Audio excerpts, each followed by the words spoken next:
all the scenarios which the lander module can encounter. With several software improvements provision for full-level redundancies, a plethora of special tests, namely the integrated hot test, integrated cold test, and lander leg drop tests were carried out for the lander module. The success of these tests has provided great confidence in the performance of all the onboard sensors, propulsion system, and associated guidance, control, and navigation algorithms. The key findings during the tests have enabled to improve the overall system performance. The largely unexplored south pole of the moon has been chosen as the intended landing site since there is a possibility of finding ice and other minerals which would be vital resources for future explorers.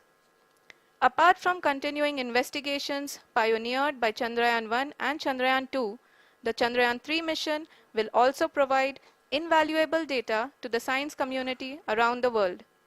Let us give our viewers a glimpse on the configuration of Chandrayaan-3 mission.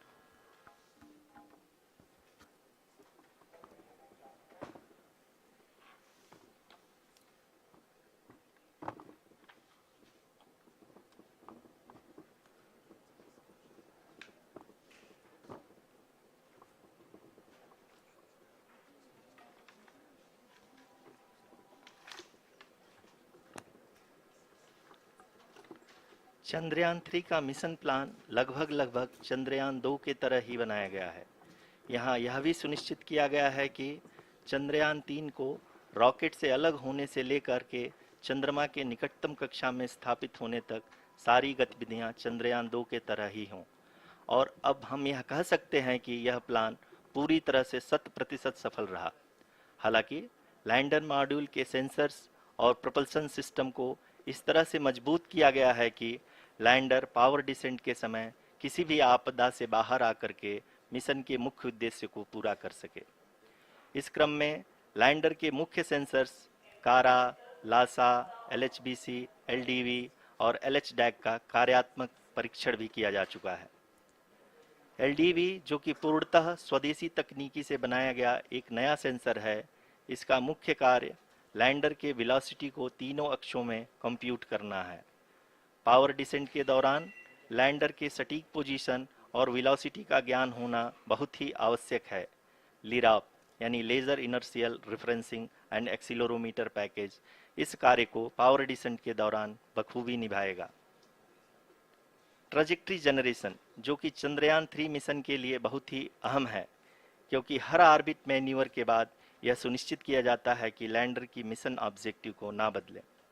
इस क्रम में मैं यह भी आपको बता दूं कि ऑर्बिट डिटर्मिनेशन जो कि उपग्रह के पोजीशन और वेलोसिटी को बहुत ही एक्यूरेटली बताता है, एक बहुत ही कठिन और जटिल कंप्यूटेशन और एस्टिमेशन होता है।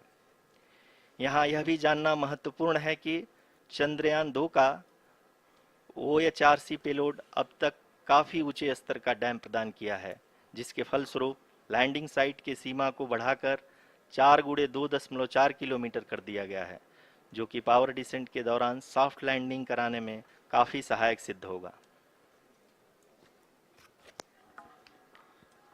Apart from the sensors, Chandrayaan 3 is equipped with a suite of sophisticated payload instruments.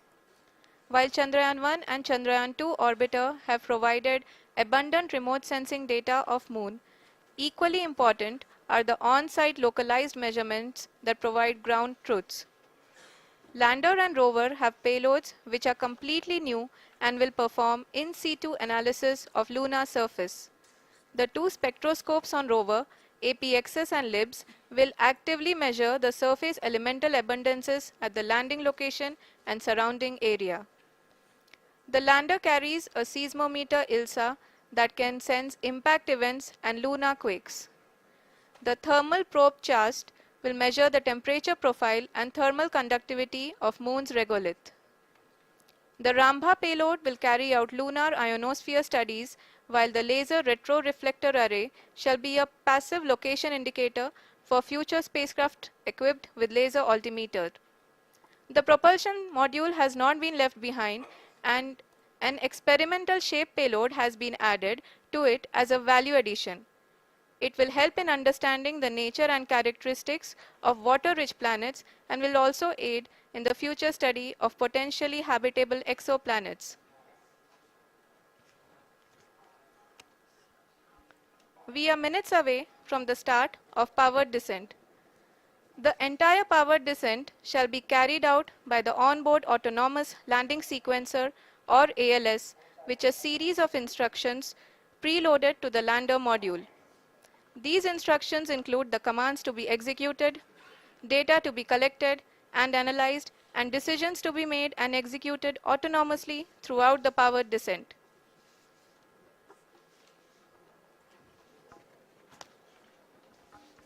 जी हाँ, अब हम पावर डिसेंट के बहुत ही करीब आ चुके हैं। हम आपको बताते चलें कि पावर डिसेंट को कुल 4 चरणों में बांटा गया है।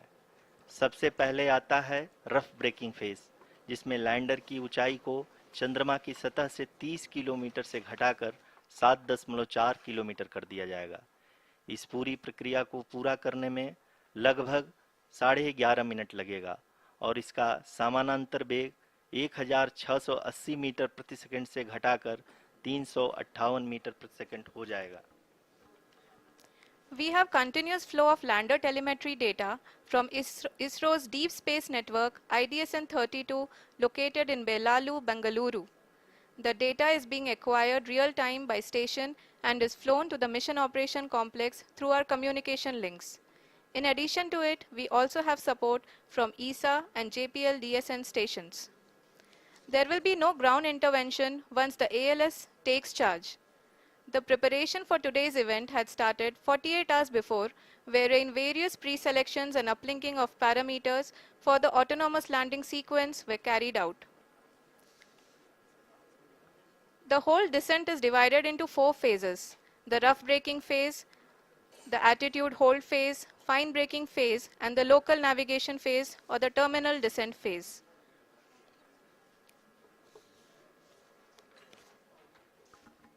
जी हाँ, एटीट्यूड होल्ड फेज, जो कि पावर डिसेंट का दूसरा चरण है, एक बहुत ही महत्वपूर्ण फेज है।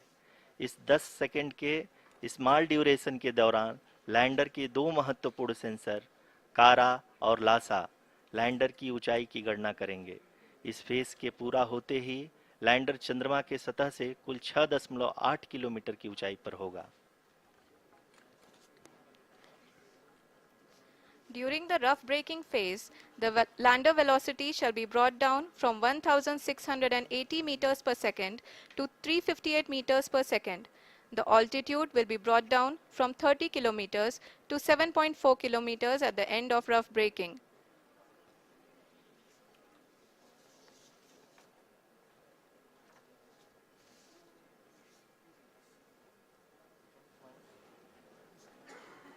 Currently, we can see the scientists are analyzing the lander data.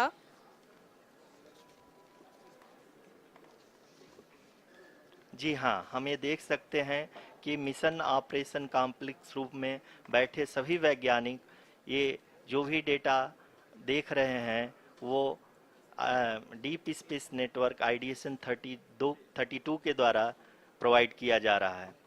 और अगर हम अब बात करें पावर डिसेंट के तीसरे चरण का, जो कि फाइन ब्रेकिंग फेज होगा, जिसमें लैंडर लैंडिंग साइट से जस्ट 800 मीटर की ऊंचाई पर वर्टिकली होगा। इस चरण को पूरा होने में लगभग 3 मिनट लगेंगे और इस चरण के पूरा होते ही लैंडर की वेलोसिटी लगभग 0 हो जाएगी। The scientists here at ISTRAC are glued to their systems, analyzing all sorts of complex data. We are very close to the powered descent, to the start of the powered descent phase.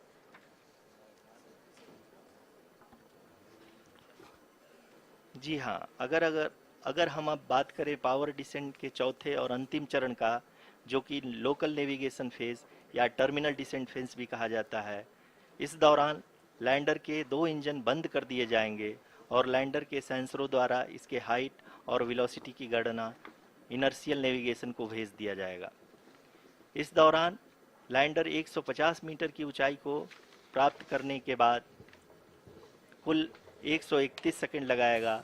इस पड़ाव पे आने के बाद पुनः lander 22 second के लिए hovering करेगा।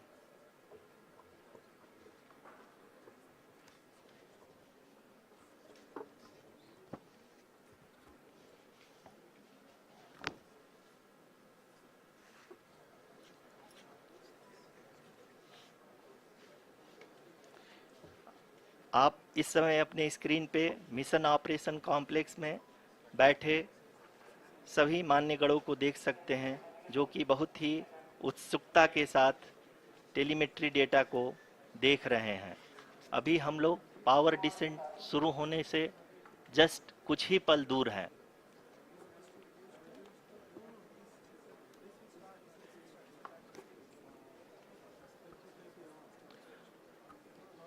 पावर डिसेंट शुरू होने में लगभग 30 सेकंड ही बचा है और हमको ये सारे data mission operation complex room में आईडीएसएन 32 के द्वारा, जो कि लगातार लैंडर के कनेक्शन में बना हुआ है, प्रदान कर रहा है।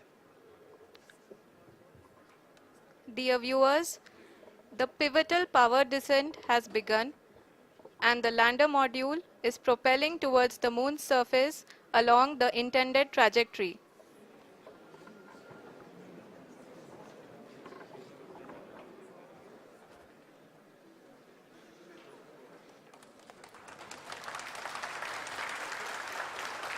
जी हाँ, अब देख सकते हैं रफ ब्रेकिंग फेज की शुरुआत हो चुकी है।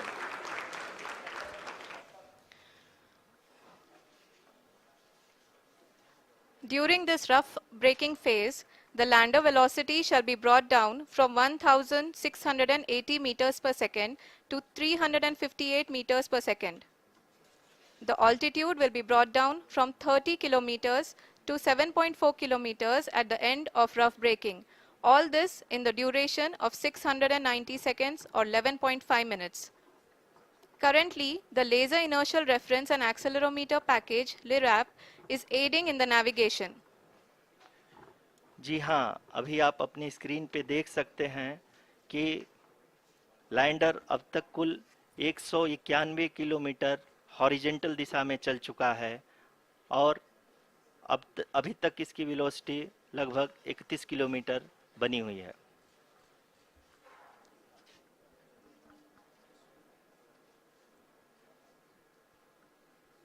The lander module has traveled a distance of approximately 228 kilometers. The complete downrange that will be traveled during this phase shall be nearly 713.5 kilometers.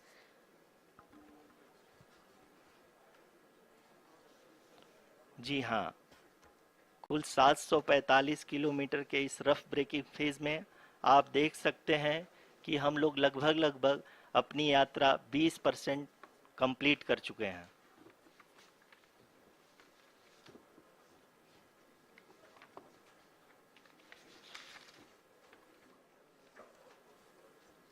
Power descent की यह शुरुआत हम कह सकते हैं कि बहुत ही सटीक और सधी हुई है, जिसमें लैंडर अपने वेगमान को अनुमानित तरीके से घटा रहा है।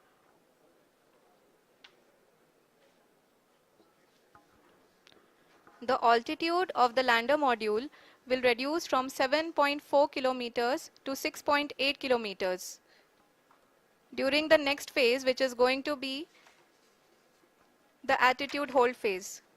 We can currently see that the altitude of the lander module is nearly 31 kilometers.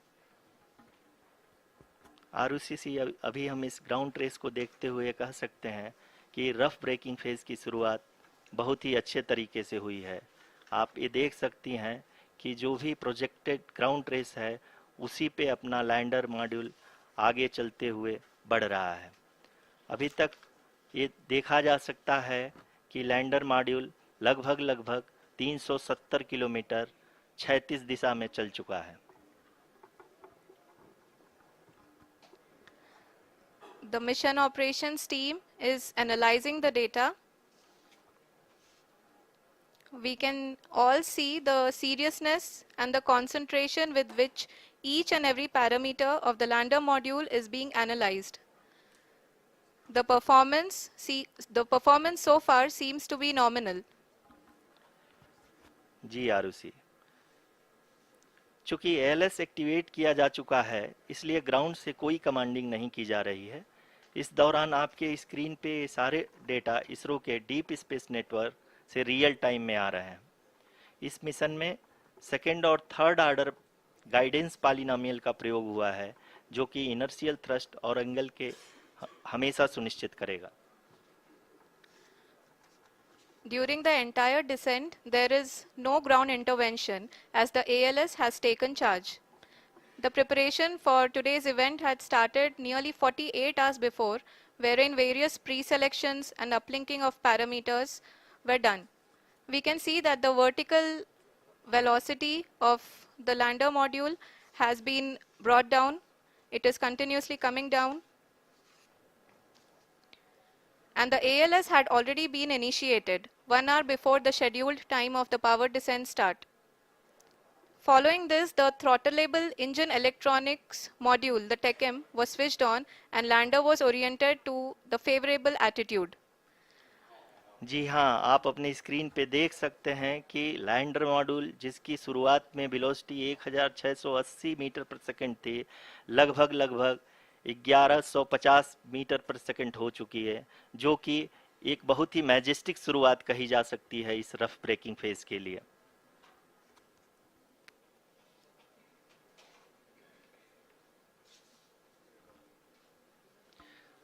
यहाँ पे मैं आपको ये भी बताते चलूं कि आप अपने स्क्रीन पे देख सकते हैं कि द लैंडर मॉड्यूल का आल्टीट्यूड धीरे धीरे अब कम होता हुआ दिख रहा है, और जो कि एक्सपेक्टेड भी है।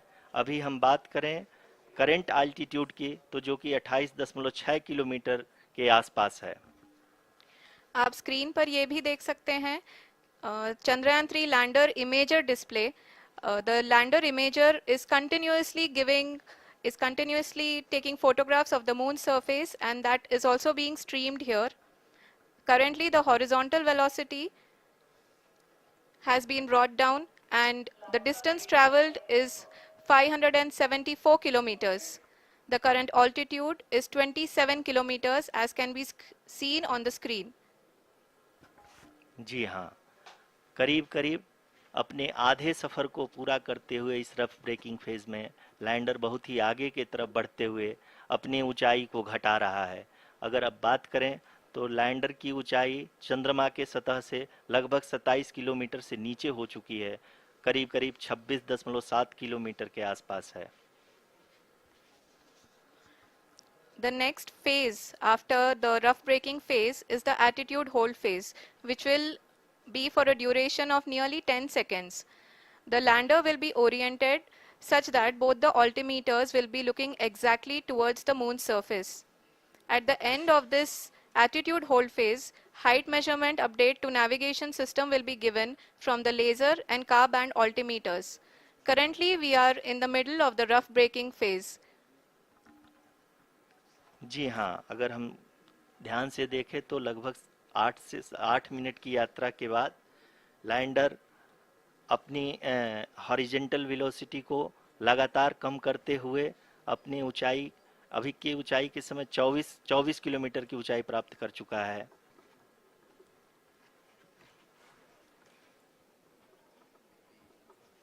अब तक के आंकड़े को देखते हुए हम कह सकते हैं कि लैंडिंग पूरी तरह से नॉमिनल है। यहाँ पर हम देख सकते हैं कि हॉरिजेंटल वेलोसिटी लगातार कम होती हुई दिख रही है।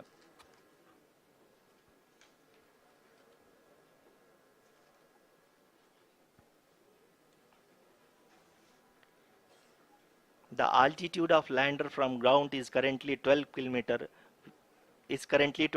kilometer, which is again going to be coming down, and that is expected.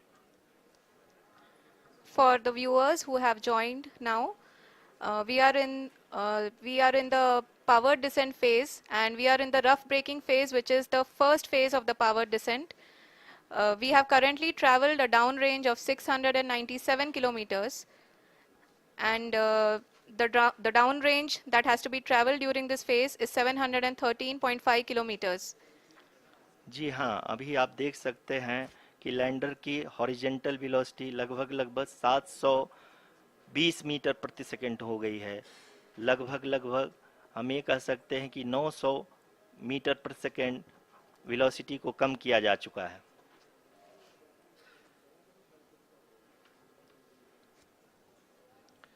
At the same time, we can see the altitude of the lander is just 17.8 kilometer from the moon surface, which is going to be around 7.4 at the end of the rough braking phase.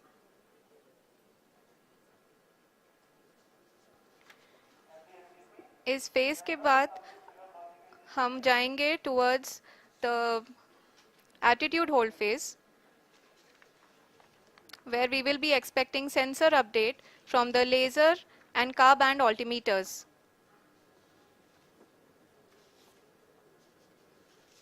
We can see the visualization of the lander module moving towards the moon's surface. The current altitude is nearly 15.2 kilometers and the distance traveled is 754 kilometers. We can also see the image that the lander imager camera has been providing. जी हाँ, इस rough breaking phase के दौरान 800 Newton के चारों throttle engine अपने कार्य को पूरी तरह से अंजाम दे रहे हैं और लैंडर के हॉरिजॉन्टल वेलोसिटी को लगातार कम कर रहे हैं।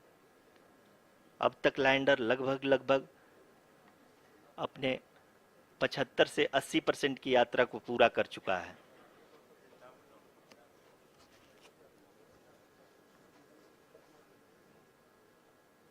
After the rough braking and the attitude hold phase, we shall be having the fine braking phase, which will continue for nearly 3 minutes. The whole phase is being driven by the autonomous landing sequencer and there is no intervention from ground. जी हाँ आरुषि, अभी आप अपनी screen पे देख सकती हैं कि जो करंट आल्टीट्यूड है चंद्रमा के सतह से लगभग 10 किलोमीटर के आसपास है। जी हाँ,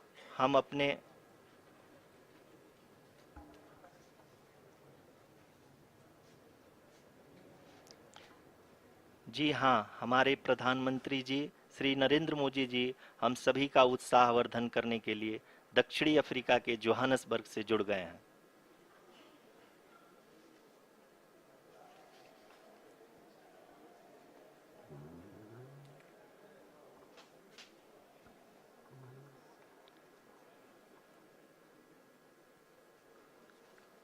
Yes, we are privileged to have with us Honorable Prime Minister of India, Shri Narendra Modi ji, who has joined us from South Africa's Johannesburg to encourage us.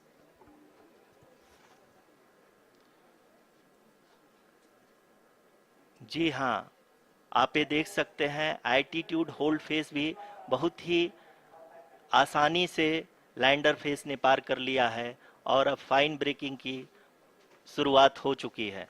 अभी हम ये देख सकते हैं कि लैंडर की ऊंचाई लगभग 5.6 किलोमीटर है, जो कि इस फेज के उपरांत लगभग 800 मीटर हो जाएगी।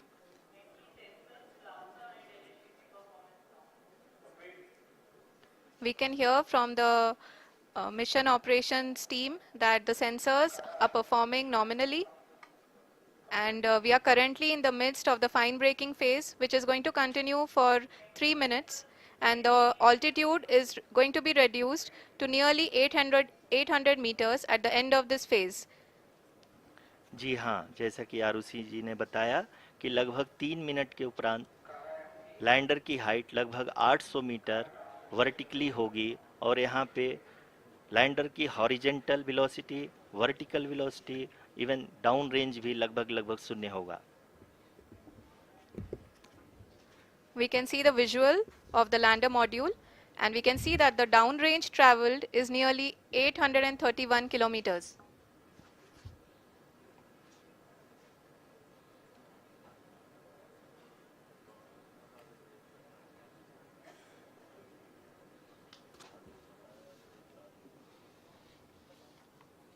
जी हाँ, आप अपनी स्क्रीन पे देख सकते हैं कि लैंडर की ऊंचाई अब चंद्रमा के सतह से लगभग 3 किलोमीटर से कम हो चुकी है।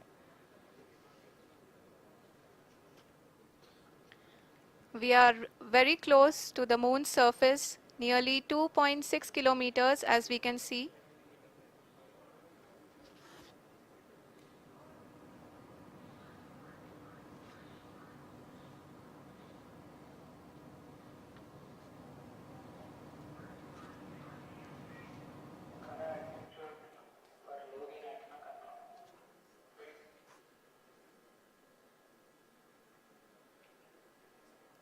जी हाँ, अभी आप देख सकते हैं कि लैंडर की ऊंचाई लगभग 1 किलोमीटर के आसपास है।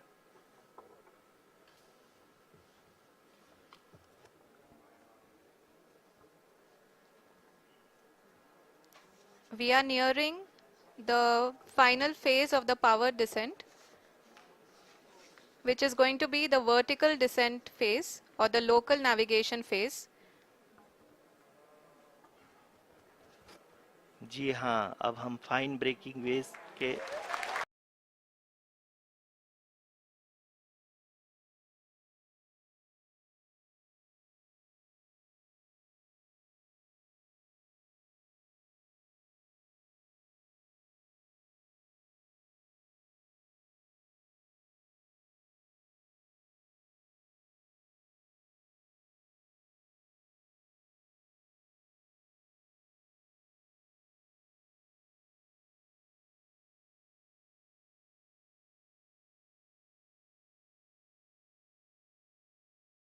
आप तालियों के गड़गड़ाहट से सुन सकते हैं कि हम लोगों ने तीसरे चरण को भी बहुत ही सफलतापूर्वक हासिल कर लिया है और अभी हम वर्टिकल डिसेंट फेज में आ चुके हैं, जिसकी शुरुआत भी बहुत ही अच्छे ढंग से हो चुकी है।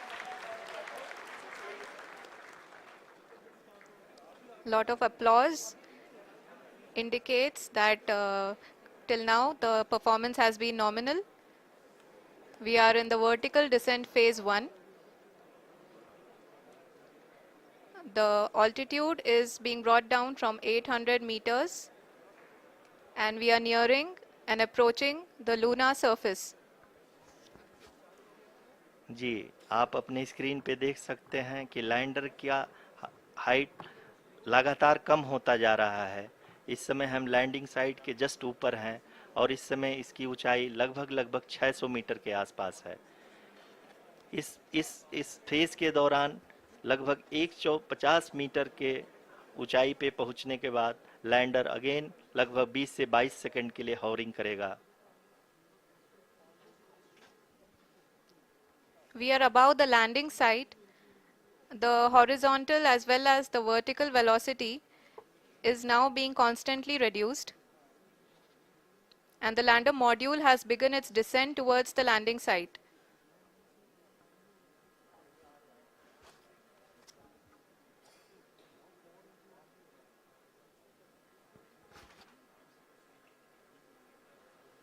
जी हाँ, आप अपने स्क्रीन पे देख सकते हैं ये जो पथ निर्धारित किया गया है, लैंडर पूरी तरह से उसी को ही फॉलो कर रहा है।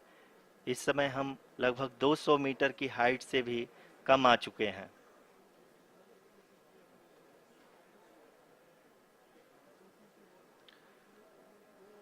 अब हम ये देख सकते हैं कि हम लगभग 150 मीटर की ऊंचाई पे हैं चंद्रमा के सतह से।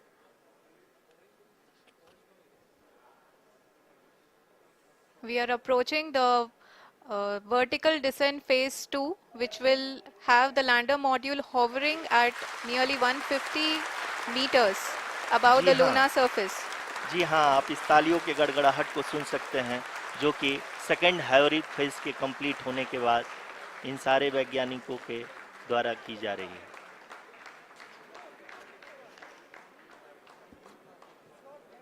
जी हाँ, आप अगर फिर से ध्यान से देखें तो एल्टीट्यूड पुनः कम होता जा रहा है। अभी हम लोग लगभग 135 मीटर की ऊंचाई पे हैं। The sensors that are updating at this point are providing confirmation of the safety of the landing site. As expected, the retargeting is going on and this is a very good signature for the lander. अभी आप ये देख सकते हैं कि lander की ऊंचाई लगभग 65 मीटर के आसपास बची हुई है।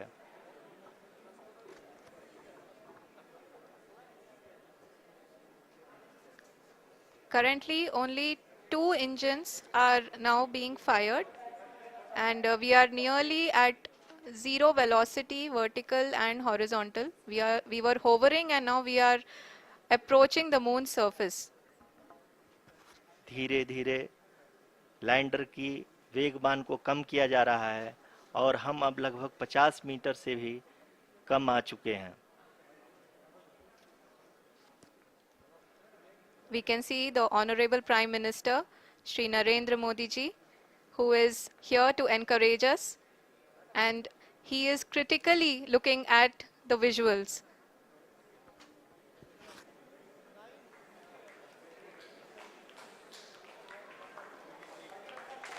जी हाँ, आप अपनी स्क्रीन पे देख सकते हैं कि हम lander module. People are applauding. Let lander us all module wait to hear from the Secretary Department of Space and Chairman ISRO, Shri S. Somnath. Lander module पूरी तरह से सेफली और सॉफ्टली चंद्रमा के सतह पे लैंड हो चुका है. ये हम लोगों के लिए बहुत ही गर्व की बात है. हिंदी में एक कहावत है कि चंदा मामा दूर के, लेकिन अब हम ये कह सकते हैं कि चंदा मामा अपने घर के. बहुत ही उम्दा. The hard work of the entire ISRO community has come to fruition.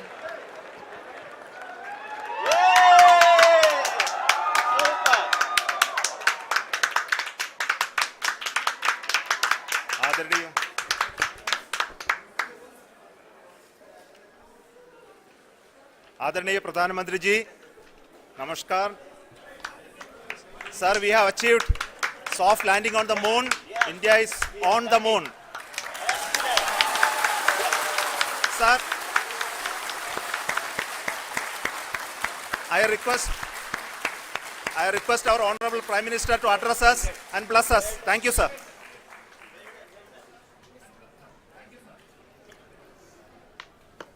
मेरे प्यारे परिवारजनों,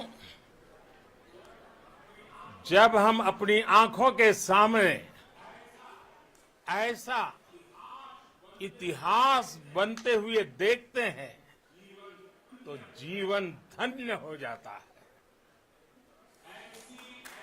ऐसी ऐतिहासिक घटनाएं राष्ट्र जीवन की चिरंजीव चेतना बन जाती है. ये पल अविस्मरणीय है. ये क्षण अभूतपूर्व है. ये क्षण विकसित भारत के शंखनाद का है. ये क्षण नए भारत के जयघोष का है. ये क्षण मुश्किलों के महासागर को पार करने का है. ये क्षण जीत के चंद्र पथ पर चलने का है. ये क्षण 140 करोड़ धड़कनों के सामर्थ्य का है. ये क्षण भारत में नई ऊर्जा, नया विश्वास, नई चेतना का है. ये क्षण भारत के उदयमान भाग्य के आह्वान का है. अमृत